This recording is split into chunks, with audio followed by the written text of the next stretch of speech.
What's up, everybody? It's the Beast, Brian London, alongside Chris Wittyngham. We're here after Miami's miraculous 36-33 win in overtime over Nebraska, where Miami blew a huge lead in the fourth quarter.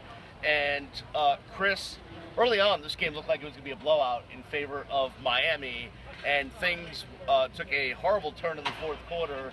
But we just finished up with the press conferences, and it seems like the message we got was, hey, we got the W, so all is well. Right, and we talked about this with the Dolphins' opening game performance and with the Hurricanes in the first two games against FAU and Bethune-Cookman, where performances weren't very good, but ultimately the message is, oh, but they won, and yes, we're in a bottom-line business, but at the same time, Beast, a 23-point lead that you have with 8 minutes and 36 seconds to go in the game, and it evaporates over the course of those last few minutes. You have to win in overtime, and that's the kind of stuff where heading down the line, and that's why we talk about performances, right? Is that in the next game, if you perform like that against at Cincinnati, it could be a difficult environment on a Thursday night, or when you play Florida State or Virginia Tech, you're going to lose playing the way that they did at the end of this game. Yeah, Miami cannot afford to play like the way they did. I mean, it's great that they come out and we get hashtags all over the place.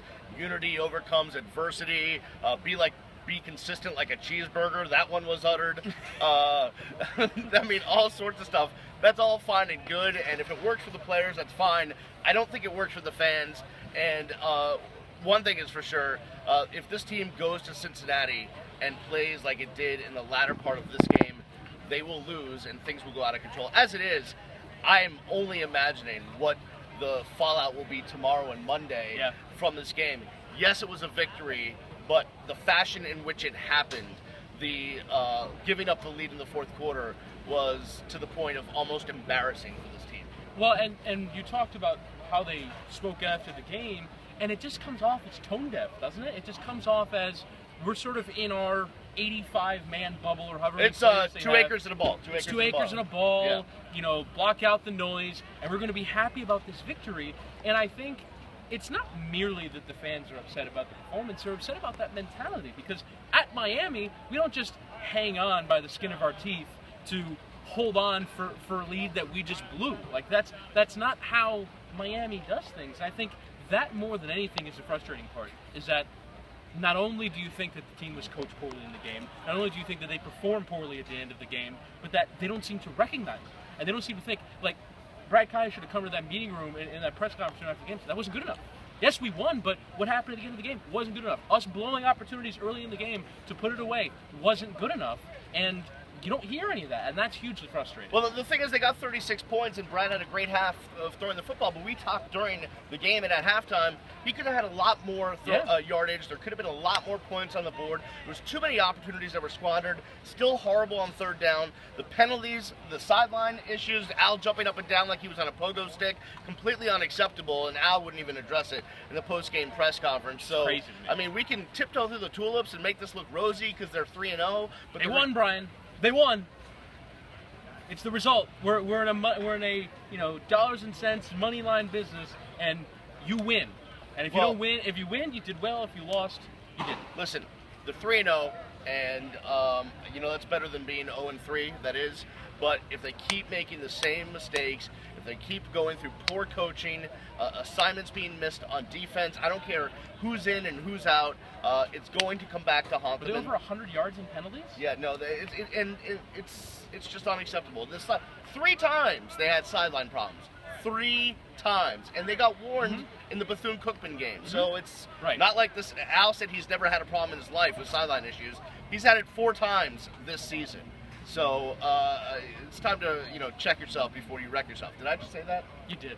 But I do think that those 4 penalties, or those 4 times that they've been warned, like today, I understand wanting to get angry because I can understand a sense of injustice about not getting a roughing call, instead getting a running call on that punt when it looked like you had been pushed further back because of bad calls. When the Rashawn Scott play goes against you, they had a lot of things go against them in this game from a refereeing standpoint.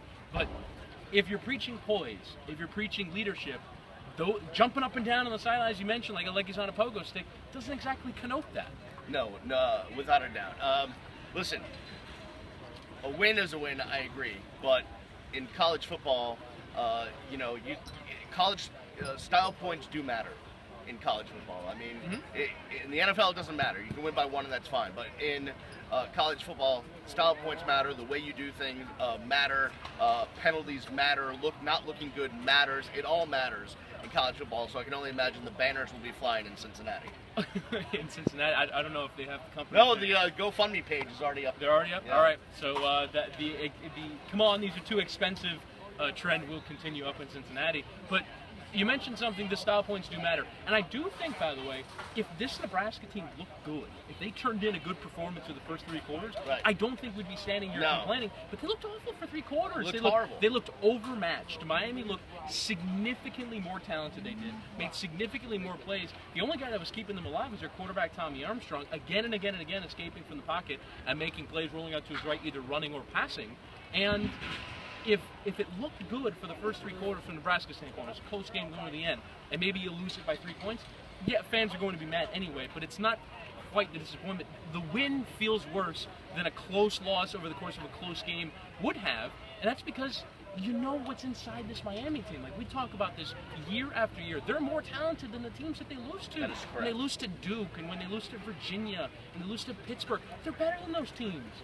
And all we want to see as fans and media members is that talent be nurtured to the point where the most of the talent is gotten out of. And we saw it again today, where in the 4th quarter, it just didn't look like that. And thankfully, Corn Elder is a dynamic enough playmaker to make this interception over here in the end zone, or else we're talking about a Miami loss. Chris, how upset do you think guys like Dookie Lang and Riz and others are that we're not shooting this in my kitchen with my son's art in the background and my nose hair just looking like you look kempt, right. You look professional. This looks like a professional video, and I got to imagine, given the homey nature of some of your Canes recaps, that some people are disappointed by that. Yeah, well, sorry to disappoint, but we had to do something professional. That's why we brought Chris into the mix, to make it look better. All right, for Chris Wittyngham, the Beast Brian London, and Little O, who's behind the camera, we will see you next time. I'll do something after the Cincinnati game, which it has trap written all over it, but we'll see what happens in a couple of weeks. Bye week next week, and they can sure use it. So for everyone here at the ticket, hasta la vista. I'll see you when I see you. Peace.